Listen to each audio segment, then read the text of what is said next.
Hi guys, welcome back to my channel. मैं सुमिता फिर से आपके सामने हूँ प्रीपोजिशन को लेके। आज हम पढ़ेंगे प्रीपोजिशन को। What is preposition? प्रीपोजिशन क्या होता है? प्रीपोजिशन में एक्चुअली दो वर्ड है। प्रीपोजिशन, प्री का मतलब होता है पहले, पोजीशन का मतलब होता है एक जगह। यानी प्रीपोजिशन जो वर्ड नाउन या प्रोनाउन के साथ किसी शब्द का रिलेशन जोड़ता है उसे हम प्रीपोजिशन कहते हैं। Preposition shows the relationship between noun and pronoun and other word in a sentence. यानी नाउन प्रोनाउन का संबंध जोड़ता है किसी और वर्ड के साथ एक सेंटेंस में, जैसे इन, ऑन, बिहाइंड, बिलो, नियर, कुछ भी इस तरह के इन, ऑन, एट, बिटवीन, ये वर्ड प्रीपोजिशन होते हैं।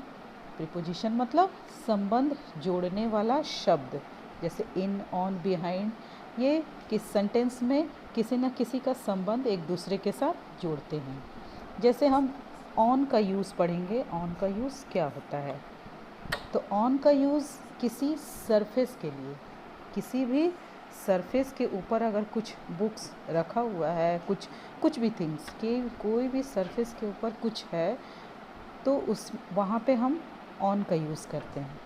किसी डेट के लिए, किसी डिवाइस के लिए या बॉडी पार्ट शो करने के लिए हम ऑन का यूज़ करते हैं। आइए हम एग्जाम्पल से देखते हैं। जैसे the apples are on the table, यानी टेबल एक सरफेस है, उस पर रखा हुआ है एप्पल्स। तो एप्पल्स का टेबल के साथ संबंध जोड़ने वाला शब्द कौन सा हुआ? ऑन हुआ। ठीक है। The books are on the chair, books कहाँ है? चेयर पे है। He met me on Sunday, मैंने कहा डेट के लिए, यानी संडे एक समय है, एक कैलेंडर में एक दिन है, तो उसका संबंध मुझसे जुड़ता है, तो जोड़ने वाला शब्द ऑन। बॉडी पार्ट शो करने के लिए, फिर कोई भी डेट भी यूज़ करने के लिए, I was born on 20th June. Okay, तो ऑन का यूज़ आपने समझ लिया होगा। जैसे डिवाइस मैंने कहा, तो she has been on laptop, वो लैपटॉप पे है। My mother clapped me on my cheek. ठीक है, तो आई थिंक ऑन का आपने यूज़ समझ लिया। अब हम देखते हैं अपॉन का यूज़ कहाँ होता है। कोई चीज़ जो होने वाली हो, मतलब संभावना, किसी चीज़ के होने की संभावना हो, वहाँ पे हम अपॉन का यूज़ करते हैं। जैसे our exam will be soon upon us, जल्दी ही हमारे साथ होने वाला है। Holi is almost upon us. ठीक है। कभी कभी इसका यूज़ ऑन के जगह भी होता है। जैसे my future depend upon us, हमारा फ्यूचर हमारे ऊपर ही डिपेंड करता है। ठीक है। अब हम पढ़ेंगे ओवर के बारे में। ओवर का यूज़ कहाँ होता है? ओवर का यूज़ होता है हाई ऑब्जेक्ट या पर्सन के लिए। जैसे ओवर का यूज़ भी किसी सरफेस के लिए हो सकता है कहीं कहीं, लेकिन जो सब्जेक्ट हाई मतलब सरफेस से ऊपर में है, उसकी जगह पे हम ओवर का यूज़ करते हैं। जैसे the cover is over the apples, the lamp is over the above the table, मतलब सरफेस से ऊपर है। किसी भी हाई ऑब्जेक्ट के ऊपर हम अबव या ओवर का यूज़ करते हैं। ठीक है। एट एंड इन का यूज़ कहाँ करते हैं? Before a particular address, before the name of place. ठीक है। एट का यूज़ यूजुअली हम एड्रेस के लिए, किसी जगह को शो करने के लिए यूज़ करते हैं। जैसे at the door, at the corner, I live at Durgapur. ठीक है। तो इनका एट का प्रयोग आपने देखा। आगे हम देखते हैं इन का प्रयोग। एट का आपने देखा, अब हम देखते हैं इन कहाँ यूज़ होता है। इन का मतलब होता है अंदर, कोई एनक्लोज्ड एरिया, मतलब कोई बंद एरिया, चाहे वो छोटा एरिया हो या बड़ा एरिया हो। जो एनक्लोज्ड एरिया है उसके जगह हम इन का यूज़ करते हैं, ठीक है। वो एरिया छोटा भी हो सकता है और लार्ज एरिया भी हो सकता है। छोटा एरिया मतलब कोई डब्बा, लार्ज एरिया मीन्स कोई सिटी या कोई टाउन, ठीक है। जैसे the books are in the bag, we live in Chennai for 10 years, ठीक है। बिटवीन का यूज़ कहाँ करते हैं? Where there are only 2 person और थिंग्स, जैसे Sheela sat between her 2 friend, यानी 2 नाउन के बीच संबंध जो जोड़ा, वो जोड़ने वाला शब्द बिटवीन, यानी 2 वस्तुओं, दो नाउन के बीच का संबंध जोड़ता है, उसे हम उस जगह हम बिटवीन का यूज़ करते हैं। फिर आता है सिंस एंड फॉर, ये बहुत इम्पॉर्टेंट शब्द है, बहुत इम्पॉर्टेंट वर्ड है, जिसके प्रयोग में हमेशा कन्फ्यूज़न होता है कि आखिर सिंस का यूज़ कहाँ करते हैं, फॉर का यूज़ कहाँ करते हैं।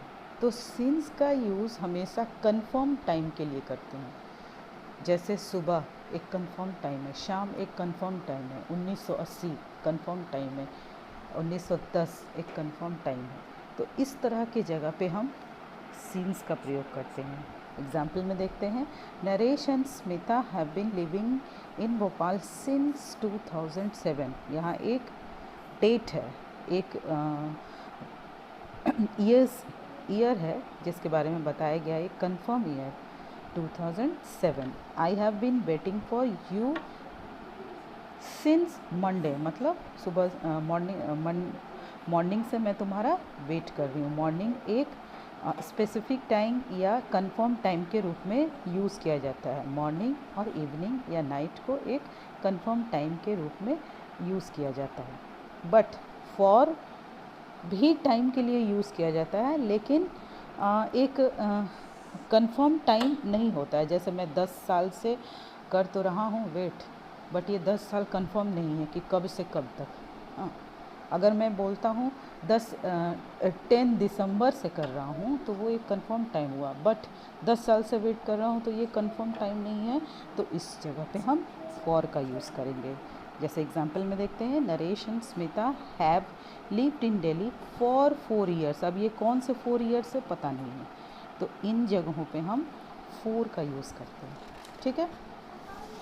अब ये तो हो गया कुछ वर्ड की जिनका यूज़ करते कहाँ कहाँ। अब है काइंड्स ऑफ प्रीपोजिशन। हम प्रीपोजिशन के काइंड्स भी पढ़ेंगे। तो प्रीपोजिशन के काइंड्स तो ऐसे बहुत सारे हैं परंतु हमें मेनली 5 टाइप्स ऑफ प्रीपोजिशन को पढ़ना है, ठीक है। जैसे simple preposition, compound preposition, complex preposition, participle preposition and double preposition, ठीक है। हम 5 तरह के मेन प्रीपोजिशन को पढ़ेंगे। फर्स्ट हम पढ़ेंगे सिंपल प्रीपोजिशन के बारे में। सिंपल प्रीपोजिशन का यूज़ कहाँ होता है और क्या होता है? तो ऐसा वर्ड जहाँ सिंपल, जैसे बोलने से ही समझ में आ रहा है कि जैसे सिंपल ही होगा, कोई वर्ड सिंपल ही होगा। तो word like in, on, at, by, about, from, जो छोटे छोटे शब्द हैं, जो सिंपल वर्ड्स जो हो, वो हमारे सिंपल प्रीपोजिशन होते हैं। जैसे they came from Kolkata, the cat is on the table, ठीक है, कुछ भी हो सकता है। छोटे छोटे वर्ड जो सिंपल प्रीपोजिशन होते हैं। और कंपाउंड प्रीपोजिशन होते हैं जिसमें अक्रॉस, इनटू, विदिन, इस तरह के वर्ड्स आते हैं, ठीक है।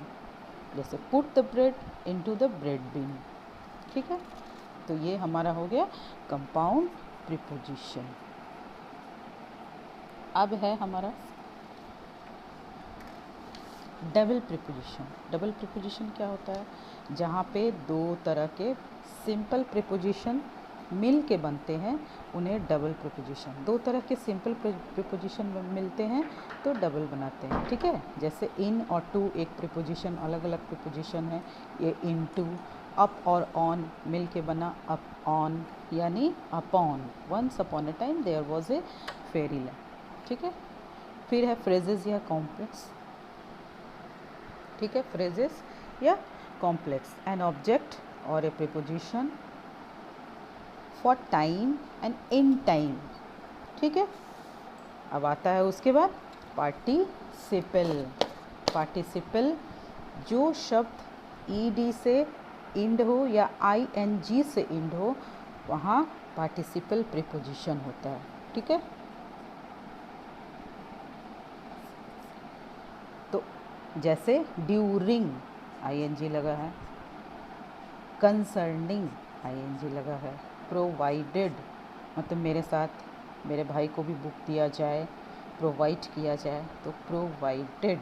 ठीक है, ये हो गया हमारा काइंड्स ऑफ प्रीपोजिशन। तो आज आपने प्रीपोजिशन को समझा। आई थिंक आपको कोई डाउट नहीं होगा। तो फिर मिलते हैं नेक्स्ट वीडियो में। Bye bye.